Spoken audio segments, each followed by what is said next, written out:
তোর চরণ ধরে থাকতে দিস রে জনম ভরে আমায়।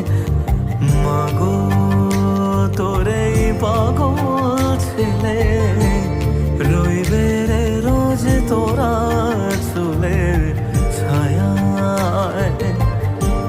তুই নাকি মাসার বোঝনি, তোর কাছে নয় কিছুই